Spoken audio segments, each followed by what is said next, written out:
Sorti en 1986, Highlander a explosé NHU Mo Huyen Toai Jian-an, emportant les spectateurs à travers le New York des années 80 et l'Écosse médiévale pour plonger dans l'univers des êtres immortels.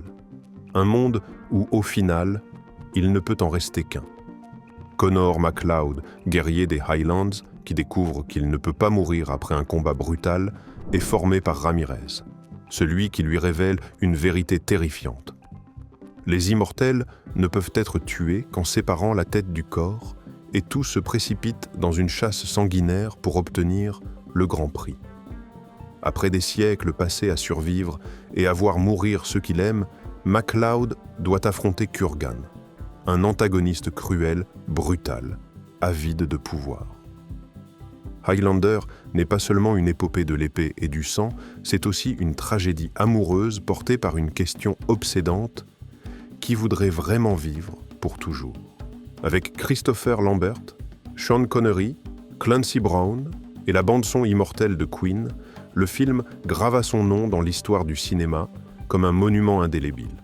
Mais derrière cette aura mythique se cachent une multitude d'histoires de tournage dramatiques, parfois complètement folles et difficiles à croire. Entre des archives réduites en cendres, des accidents dangereux sur le plateau et des secrets jamais révélés sur les acteurs et l'équipe technique, plongeons ensemble dans les 20 faits les plus stupéfiants à propos de Highlander révélés dans cette vidéo. 1. La crise économique en Argentine transforme Highlander 2 en cauchemar cinématographique. Après le succès du premier film Highlander, laissa une impression durable, mais éreinta aussi le studio alourdi par des coûts immenses et une production extrêmement compliquée. Ainsi, au moment de produire le second volet, les financiers cherchèrent à réduire drastiquement les dépenses et l'Argentine, vantant des coûts bon marché, fut choisie comme destination. Mais au lieu d'une renaissance, ce fut le début d'un cauchemar. À cette époque, l'Argentine sombrait dans une hyperinflation catastrophique, les prix grimpaient de jour en jour, transformant tous les plans de production en pur papier brouillon. Les coûts explosaient, les assurances se retiraient, et les investisseurs paniqués commencèrent à imposer leurs modifications sur le scénario. Russell Mulcahy, le réalisateur qui avait façonné la légende du premier film, assista impuissant à la dévastation de son œuvre. L'histoire fut éventrée pour devenir un récit étrange où les immortels étaient soudain expliqués comme des extraterrestres venus d'une planète lointaine. Le public fut abasourdi, la critique outrée, et Highlander 2 The Quickening fut immédiatement classé parmi les pires suites de tous les temps. Mulcahy réalisa plus tard un director's cut pour sauver son honneur, mais chaque tentative ne fit que souligner davantage la tâche indélébile que la version originale laissait derrière elle. Et c'est à partir de ce douloureux effondrement que d'autres ombres inquiétantes du tournage commencèrent à surgir. 2. Tout un stock de pellicules brûle des scènes de combat perdues à jamais. Dans l'histoire du cinéma, certaines pertes sont impossibles à mesurer en argent, et Highlander en fut tragiquement victime. Un incendie dévastateur consuma l'ensemble des bobines non utilisées, enterrant pour toujours des scènes que les spectateurs ne verront jamais. La plus notable était le combat entre Kurgan et Young Dalkim, un immortel venu d'Orient maniant 2 sabres fendant l'air dans un décor de bureau moderne. Ce duel, s'il avait survécu, aurait sans doute compté parmi les séquences les plus originales et violentes de toute la saga. Le feu détruisit aussi d'autres moments précieux, une scène où Connor MacLeod rencontrait Thomas Jefferson lors d'un flashback historique, ou encore un plan où il révélait lentement son katana légendaire à Brenda. Ces images auraient pu donner plus de profondeur au personnage et élargir l'univers des immortels, mais elles ne subsistent désormais que sous forme de souvenirs fragmentés dans la mémoire de l'équipe. Et pourtant, au milieu de ces cendres, un mystère étrange se manifeste dès les premières secondes du film. 3. Un prologue légendaire enregistré par Sean Connery. Dans les toilettes, dès les toutes premières secondes, Highlander subjugue le spectateur avec une voix grave et profonde, résonnant dans l'espace comme venue d'un autre monde. Le public est convaincu qu'il s'agit d'une prouesse de haute technologie sonore, d'un travail de studio sophistiqué. Mais derrière cette grandeur se cache un secret, on ne peut plus terre à terre. Sean Connery a enregistré tout le prologue, dans les toilettes de son hôtel. Ce sont les murs de carrelage et l'étroitesse du lieu qui ont créé cet écho étrange et envoûtant, transformant la voix de Connery en une sorte de légende vocale ouvrant le film. Ce hasard a transformé ce qui aurait pu passer pour un procédé bâclé en véritable coup de génie. Un moment où, une fois la vérité révélée, tout le monde ne peut s'empêcher de rire, jaune, un mythe immortel né dans l'endroit le plus banal qui soit. Et c'est justement ce paradoxe qui donne à Highlander sa singularité, gravant encore plus profondément son ouverture dans la mémoire des spectateurs. À ce moment-là, dans les coulisses du tournage, un projet encore plus fou avait pourtant été imaginé, avant d'être abandonné à jamais. 4. Le combat final devait faire apparaître un dragon géant qui n'a jamais vu le jour. Avez-vous déjà été tendu au point de crier en regardant le duel final entre Connor MacLeod et Kurgan sur le toit des studios Silver Cup? Les éclairs déchirent le ciel, les étincelles jaillissent à chaque croisement de lames, chaque coup d'épée résonne comme l'annonce de la fin d'une chasse qui dure depuis des siècles. C'est un climax que tous les fans gardent en tête, mais peu savent qu'il aurait pu être encore plus fou. Au départ, le réalisateur Russell Mulcahy ne voulait pas que le combat s'arrête au moment où Kurgan perd la tête. Il caressait une idée complètement délirante. Le casque en forme de dragon de Kurgan devait se fendre et se métamorphoser en un monstre gigantesque cracheur de feu, forçant Connor à poursuivre le combat jusqu'à son ultime souffle. Une vision surréaliste entre fantaisie et cauchemar, prête à pousser le spectateur au bord du délire. Mais en 1986, les effets spéciaux n'étaient pas encore capables de donner vie à une créature crédible de ce genre. Le budget déjà exsangue enterra l'idée, laissant place à un duel final plus simple, plus humain, mais d'une tension extrême. Pourtant, rien qu'en imaginant Connor affrontant un dragon de flamme, on en frissonne encore de regret. Et ce n'était pas la fin des ennuis, car le film allait bientôt subir une autre catastrophe, venue cette fois de sa propre campagne d'affichage. 5. L'affiche américaine que le réalisateur a lui-même comparée à la photo d'un tueur pervers. Imaginez que vous êtes un spectateur américain, en 1986, impatient de découvrir un film de science-fiction épique, plein de combats à l'épée, et qu'en arrivant devant le cinéma, ce qui vous accueille n'est qu'une affiche en noir et blanc, terne et grisâtre. Le visage de Christopher Lambert apparaît dans un flou sale, avec un regard vide sombre qui évoque davantage le portrait d'un criminel sur un dossier de police qu'un héros de légende. Au lieu d'une aura épique, l'image fait penser à un prédateur inquiétant. Le réalisateur Russell Mulcahy fut tellement furieux qu'il critiqua publiquement la campagne marketing du studio, qualifiant cette affiche de crime contre le film. Et comme il l'avait craint, Highlander se solda par un échec cuisant au box-office américain, étouffé dès son arrivée dans les salles.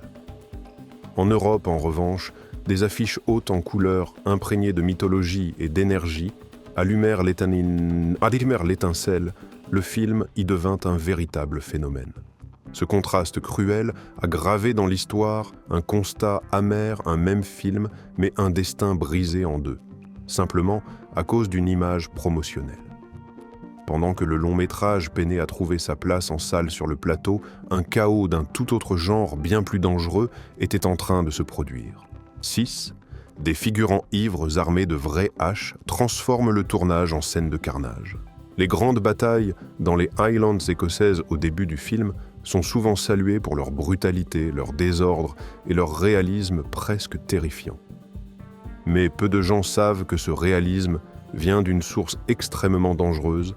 Une grande partie des figurants étaient réellement ivres. Pendant les pauses, des centaines d'hommes engagés pour jouer les guerriers buvaient jusqu'à être bien entamés, puis retournaient sur le plateau avec de vraies épées, de vraies lances et de vraies haches à la main. Quand les cris de guerre retentissaient, les lames se mettaient à frapper sans plus aucune vraie maîtrise. Le sang s'est mis à couler, les accidents se sont enchaînés et l'équipe a été contrainte de mettre en place en urgence une équipe médicale permanente sur le lieu du tournage. C'est cette violence incontrôlée qui donne aux scènes de bataille une densité brutale que ni chorégraphie ni effets spéciaux ne pourraient reproduire. Mais le prix à payer fut la peur, la douleur et une tension presque palpable sur tout le plateau. Et au milieu de ce chaos, une immense star fit son entrée portée par une fierté si grande qu'elle allait elle-même en souffrir. 7. Sean Connery touche $1 million pour 7 jours de tournage et se blesse par pure arrogance. Lorsque Sean Connery arriva sur le tournage en Écosse, c'est comme si tout le film gagnait instantanément en prestige. Il était une icône mondiale, l'éternel James Bond, dans l'imaginaire du public, et sa seule présence donnait à la production un éclat incomparable. Les producteurs ne reculèrent devant rien $1 million pour exactement 7 jours de travail, une somme qui faisait même parler tout Hollywood. Connery endossa le rôle de Ramirez, le mentor de Connor MacLeod, avec une assurance absolue. Mais avec cette assurance venait aussi une fierté sans limite. Connery déclara qu'il n'avait pas besoin de s'entraîner ni de suivre les cours de maniement d'épée, il lui suffisait de se tenir devant la caméra. L'équipe inquiète n'osa pourtant pas contredire la légende vivante. Ce qui devait arriver arriva au cours d'une scène de combat intense. Connery fit un faux mouvement et se blessa, provoquant un véritable choc sur le plateau.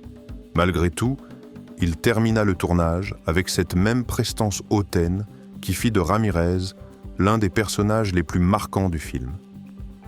Et tandis que la légende du cinéma flamboyait devant la caméra, un autre mythe, celui du rock, s'apprêtait à insuffler son âme immortelle à l'œuvre. 8. Queen ne devait écrire qu'une seule chanson et finit par offrir tout un album immortel. Au départ, Queen n'avait accepté que de composer une seule chanson pour Highlander. Mais lorsque le groupe légendaire visionna un montage du film, quelque chose de magique se produisit. Freddie Mercury, Brian May, Roger Taylor et John Deacon furent immédiatement happés par l'univers des immortels, par l'amour, la perte et par la question déchirante qui veut vraiment vivre pour toujours. Chacun des membres choisit un fil émotionnel à explorer et peu à peu, plusieurs morceaux virent le jour.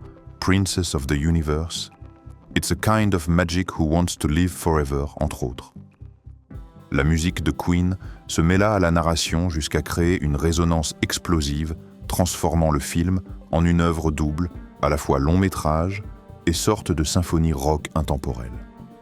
Aujourd'hui encore, évoquer Highlander, c'est penser à Queen, et parler de Queen, c'est se souvenir de l'empreinte indélébile qu'ils ont laissée dans le film. Mais pendant que la bande-son gagnait en puissance, le danger planait toujours, jusque dans la main armée du héros principal. 9. Christopher Lambert myope. Au dernier degré, brandissait l'épée presque à l'aveugle, manquant de blesser mortellement ses partenaires. Christopher Lambert, le visage emblématique de Connor MacLeod, portait en lui un secret que très peu connaissaient, il était gravement myope. Dans la vie réelle, Lambert devait toujours porter de grosses lunettes, mais devant la caméra, il était évidemment impossible d'imaginer un guerrier immortel apparaître avec des verres correcteurs. Il dut donc se lancer dans les combats à l'épée dans un état presque aveugle, ne se fiant plus qu'à ses sensations et à son instinct pour se diriger. La conséquence fut que chaque coup d'épée qu'il portait devenait potentiellement mortel.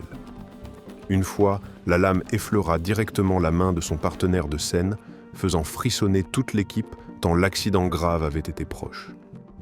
L'atmosphère sur le plateau était tendue comme une corde prête à se rompre, chacun retenant son souffle chaque fois que Lambert se mettait à manier l'épée. Pourtant, c'est précisément cette prise de risque insensée qui donna au combat une intensité authentique, sauvage et chaotique, au point de convaincre les spectateurs de la réalité de chaque souffle de survie. Qui aurait pu imaginer que toute cette légende prenait racine dans quelque chose d'aussi simple, d'aussi inattendu? 10. Un mémoire d'étudiant universitaire a donné naissance à Highlander. Difficile à croire, mais Highlander ne naquit pas dans une salle de réunion prestigieuse de Hollywood. Tout a commencé dans un amphithéâtre universitaire. Gregory Whedon, alors étudiant en cinéma à l'UCLA, écrivit un scénario intitulé Shadow Clan comme mémoire de fin d'études. Il y imaginait un monde où des êtres immortels parcouraient l'histoire de l'humanité, ne pouvant mourir qu'en étant décapités et contraints de s'entretuer jusqu'à ce qu'il n'en reste plus qu'un. Cette idée audacieuse impressionna non seulement ses professeurs, mais attira aussi immédiatement l'attention de Hollywood. À partir de ces pages encore imprégnées d'encre fraîche, Shadow Clan fut acheté, remanié et transformé en Highlander. Ce qui semblait n'être qu'un exercice scolaire banal devint la pierre fondatrice d'une franchise immortelle, citée revisitée et célébrée des décennies durant. Et une fois le projet lancé dans la grande machine hollywoodienne, une longue liste de stars de premier plan se trouva soudain à portée de main du rôle de Highlander. 11. Une série de stars hollywoodiennes a failli devenir Connor MacLeod avant de laisser filer l'occasion. Avant que Christopher Lambert ne devienne le visage indissociable de Connor MacLeod, le rôle avait été envisagé pour une véritable constellation de superstars. Mel Gibson, futur héros de Braveheart, Kevin Costner, figure dorée des années 80, Patrick Swayze, Michael Douglas et même Sting faisaient tous partie des candidats. Kurt Russell avait même accepté le rôle avant de se retirer à la dernière minute, laissant une place en or à Lambert. Si l'un d'entre eux avait accepté Highlander, aurait sans doute eu une physionomie totalement différente, peut-être plus hollywoodienne, peut-être plus dramatique, mais certainement dépourvue de ce mystère insaisissable que Lambert apporta. C'est justement sa non-perfection. Un Français jouant un guerrier écossais avec un regard mélancolique et un Anglais légèrement bancal qui donna au personnage son aura immortelle. Et au milieu de tous ces noms hollywoodiens étincelants, une déclaration venue du monde du catch fit soudain l'effet d'une bombe. 12. Hulk Hogan affirme qu'il avait été approché pour jouer le rôle principal de Connor MacLeod, Hulk Hogan. La star légendaire du catch a un jour provoqué la stupeur Kashituyen Borang, c'est lui qui avait été invité en premier pour incarner Connor MacLeod. Selon Hogan, il aurait refusé afin de se consacrer totalement à sa carrière de catcheur, alors en plein apogée. Cependant, de nombreux membres de l'équipe du film pensent qu'il s'agit probablement d'une confusion. Il est possible qu'on lui ait proposé un petit rôle dans la scène de catch d'ouverture, et non pas le rôle principal. Quelle que soit la vérité, il suffit d'imaginer un catcheur bodybuildé avec sa longue chevelure blonde et sa moustache iconique dans la peau d'un guerrier des Highlands, pour donner des sueurs froides aux spectateurs, tant la dissonance serait énorme. Certains fans plaisantent même en disant que si Hogan avait réellement incarné MacLeod Highlander, ce serait transformé en une parodie grotesque, plutôt qu'en un monument du cinéma. C'est ainsi que cette histoire est devenue l'une des anecdotes les plus absurdes et hilarantes associées au film. Et si Hogan avait fait polémique pour une apparence totalement inadéquate, Lambert lui a laissé une empreinte inimitable grâce à sa voix singulière. 13. La voix étrange de Lambert fut intentionnellement conservée. Lorsque Christopher Lambert apparaît dans Highlander, le public remarque immédiatement quelque chose d'insolite. Sa voix sonne étrange, mêlant des accents difficiles à définir. Au début, beaucoup pensaient qu'il s'agissait simplement d'une limitation linguistique puisque l'anglais n'était pas sa langue maternelle, Lambert étant français. Pourtant, le réalisateur Russell Mulcahy y vit au contraire une opportunité. Dans l'histoire, Connor MacLeod est un immortel ayant traversé de nombreux siècles, errant d'un bout du monde à l'autre. Un personnage comme lui ne devrait pas parler avec un accent parfaitement identifiable, mais plutôt avec un mélange atypique portant la trace de multiples cultures et époques. Et Lambert, avec sa prononciation imparfaite, devint sans le savoir l'incarnation idéale de cette idée. Ce qui aurait pu passer pour une faiblesse s'est finalement transformé en atout, cette voix, venue de nulle part, unique et impossible à classer, renforça le mystère et l'aura immortelle de Connor MacLeod dans l'esprit des spectateurs. Mais alors que Lambert apportait sa singularité par le son la scène d'ouverture du film, elle aussi avait failli être totalement différente. 14.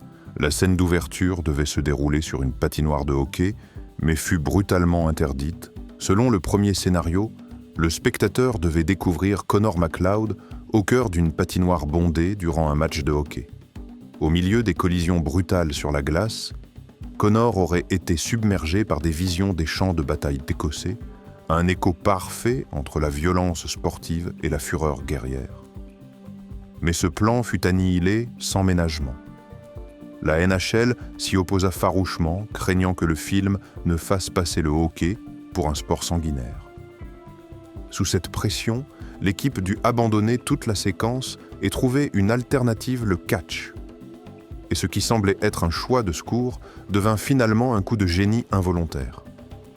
L'ouverture dans l'atmosphère électrique du Madison Square Garden, entrelacée avec les flashbacks médiévaux, devint iconique, contribuant directement au statut culte de Highlander. À ce moment-là, c'est le méchant du film lui-même qui commença à faire trembler les coulisses par son intensité terrifiante. 15. Clancy Brown devint tellement Kurgan que toute l'équipe en fut terrifiée.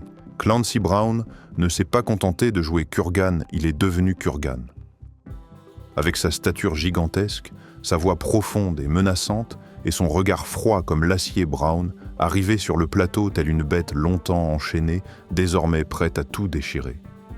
Chaque fois qu'il enfilait son armure noire, l'atmosphère du tournage se transformait instantanément lourde, pesante, au point que plusieurs membres de l'équipe évitaient de le croiser terrorisé, comme si le diable venait de franchir la porte. Dans une scène, Kurgan hurle des insultes d'une cruauté insoutenable envers des nonnes et des prêtres. Toute l'équipe resta figée, et Brown, une fois la caméra coupée, s'empressa de s'excuser, avouant qu'il en avait été lui-même secoué, tant son personnage était abject. Mais cette immersion totale donna naissance à l'un des antagonistes les plus terrifiants et mémorables des années 80. Et pour filmer les combats de Kurgan, l'équipe dut imaginer une technique aussi dangereuse que rudimentaire, à la fois folle et glaçante. 16. Les étincelles jaillissant des épées provenaient, en réalité, d'une batterie de voitures. À chaque fois que les lames s'entrechoquaient, les spectateurs retenaient leur souffle devant les étincelles spectaculaires, croyant à une prouesse de magie cinématographique. Mais en réalité, aucun effet spécial moderne n'était utilisé. L'équipe avait recours à une méthode dangereuse à peine croyable, des câbles électriques reliaient une batterie de voiture directement aux épées. Lorsque les lames se touchaient, le courant traversait l'acier et déclenchait ces gerbes d'étincelles impressionnantes. À l'écran, le résultat est devenu iconique. Mais sur le tournage, Christopher Lambert et Clancy Brown combattaient réellement dans un état de danger permanent, risquant à chaque seconde d'être électrocuté. Lambert avoua plus tard que son cœur semblait vouloir bondir hors de sa poitrine, chaque fois qu'il levait son épée. Et malgré ce risque insensé, le film ne fut pas accueilli chaleureusement aux États-Unis, son destin prenant une tournure inattendue de l'autre côté de l'Atlantique. 17. Highlander échoue lamentablement aux États-Unis, mais devient un phénomène en Europe. Lors de sa sortie américaine, Highlander reçut une douche froide de la critique scénario, jugé confus, style visuel trop excessif, musique rock prétendument déplacée. Le box-office s'effondra, laissant croire que le film était voué à l'oubli. Pourtant, en Europe, ce fut l'inverse absolu. En France, patrie de Christopher Lambert, les spectateurs faisaient la queue pour voir leur idole incarner un guerrier immortel. L'atmosphère mythologique, la musique de Queen et la mise en scène audacieuse furent perçues comme un trésor cinématographique. Les séances affichaient complet les recettes explosées et le film devint un véritable phénomène culturel. Mais, même devenu légendaire, le film conservait encore bien des secrets. 18. La fin du film devait se dérouler au sommet de la Statue de la Liberté. Dans les premiers brouillons du scénario, le duel final entre Connor MacLeod et Kurgan ne se passait pas du tout sur le toit des studios Silvercup. Russell Mulcahy rêvait d'une scène d'apothéose encore plus grandiose, deux immortels s'affrontant sur la couronne de la Statue de la Liberté, sous des éclairs déchirant le ciel, leurs épées projetant des étincelles au-dessus du symbole des États-Unis. Une vision quasi mystique, sublime et féroce, qui aurait pu devenir l'un des tableaux les plus emblématiques de l'histoire du cinéma. Mais la réalité, aussi cruelle qu'implacable, anéantit ce rêve. Le budget ne permettait pas de construire un décor d'une telle ampleur et les effets spéciaux de 1986 étaient bien incapables de rendre la séquence crédible. Mulcahy dut alors redescendre sur Terre, installant le combat final sur le toit exigu des studios Silvercup. Ironiquement, cette contrainte créa une atmosphère étouffante brute et terriblement proche, transformant finalement ce duel en l'un des affrontements de rooftop les plus cultes des années 80. Un rêve d'or abandonné sur le papier pour laisser place à une autre légende. 19. Nick Offerman furieux que Chris Pratt n'ait jamais vu Highlander. Les fans ne sont pas les seuls à vénérer Highlander, même des stars hollywoodiennes considèrent le film comme un classique incontournable. Nick Offerman, célèbre pour son rôle de Ron Swanson dans Parks and Recreation, est l'un de ses passionnés absolus. Il a vu le film d'innombrables fois, connaît par cœur les morceaux de Queen, les duels à l'épée, et chaque réplique mythique. Alors, lorsqu'il apprit que son partenaire de tournage, Chris Pratt, n'avait jamais vu Highlander Offerman, entra littéralement en fureur. Il passa des jours à se moquer de Pratt sur le plateau, l'incitant avec insistance à regarder le film, immédiatement considérant l'ignorance de Highlander comme une faute culturelle. Cette anecdote, presque comique, prouve à quel point le film possède un poids culturel immense. Il continue non seulement de marquer les générations 80, mais aussi de provoquer débats, disputes et engouement chez les stars d'aujourd'hui. Et pendant que ces querelles témoignent du pouvoir durable du film, l'acteur principal Christopher Lambert avait lui-même un secret naïf et surprenant. 20. Lambert accepta le rôle sans savoir que son personnage était écossais. Christopher Lambert, lorsqu'il accepta le rôle de Connor MacLeod, n'apprenait l'anglais que depuis quelques mois. Son niveau limité ne lui permettait pas de comprendre clairement chaque détail du scénario. Il n'en saisissait qu'une idée générale, une atmosphère. C'est ainsi que lorsqu'il arriva sur le plateau de tournage, Lambert en resta complètement stupéfait en découvrant que son personnage principal était un guerrier originaire d'Écosse. Dans une situation si délicate, son accent français hésitant aurait normalement dû être un handicap. Mais au contraire, il devint par hasard un atout parfait. Un immortel ayant traversé les siècles et voyagé à travers le monde ne pouvait évidemment pas conserver l'accent pur d'une seule région. Cette naïveté se transforma en destin, faisant de Lambert le visage indissociable de Connor MacLeod, malgré toutes les critiques initiales. Highlander est une œuvre unique où cinéma, musique et mythologie se mêlent pour former une épopée immortelle. Violent, romantique, tragique et flamboyant, le film a laissé une empreinte indélébile dans le cœur de plusieurs générations. Des combats d'épées étincelants à la musique envoûtante de Queen, chaque élément est devenu un souvenir impérissable. Plus de 3 décennies plus tard, la magie de Highlander demeure intacte, fidèle à son message, il ne peut en rester qu'un. Si vous avez trouvé cette vidéo captivante, n'oubliez pas de laisser un like et de partager afin que d'autres puissent en profiter. Et abonnez-vous pour ne manquer aucun secret de cinéma dans les prochains épisodes.